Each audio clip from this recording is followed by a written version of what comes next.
Right, let's talk about visits, shall we? So there we go. That's Mark Carney, Prime Minister, Canada. He has arrived in China. First state visit by a Canadian leader in 8 years. He'll be meeting with Premier Li today. That's ahead of Friday's talks with President Xi. Stephen Engle, our Chief North Asia correspondent, is with us out of Shanghai. Steve, what's at stake here? First meeting in many years. Yeah, that's right. And it's been a fairly frosty relationship over those 8 years or thereabouts, especially through the Justin Trudeau period, because of him sort of aligning Canadian trade policy with that of the United States.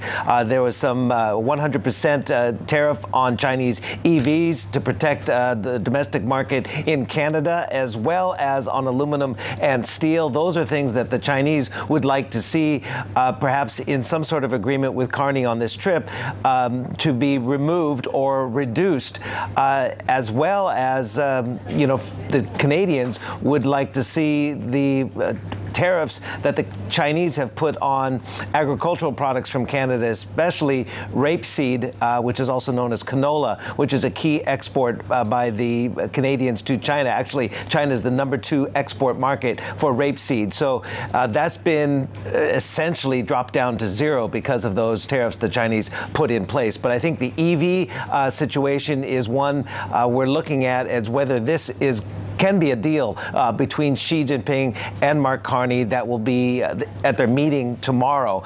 And that's pretty much what we're all looking for. And it's, again, Mark Carney has said he wants to essentially reduce their reliance on the United States for their export of their products. In fact, he wants to essentially reduce or find other export markets, non-U.S. export markets, doubling over the next decade, according to Mark Carney.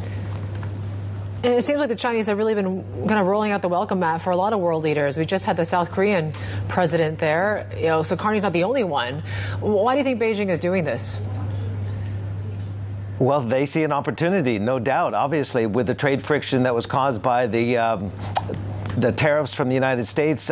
Trump's tariffs starting in April has caused essentially a redrawing of the global trade map, and world leaders are seeing China as another destination, obviously, for their products. They also want to get more clarity on the levers of leverage, if you will, on rare earths that they've employed not only with the United States, but now in punishment to Japan. So there's lots to be discussed. You're right. The South Korean president was here earlier this month. We have Mark Carney here now. We're going to soon get Keir Starmer from the UK arriving here in Beijing, followed by Friedrich Merz, the Chancellor of Germany. That's in addition to what we saw already late last year. The French President Emmanuel Macron was here last month.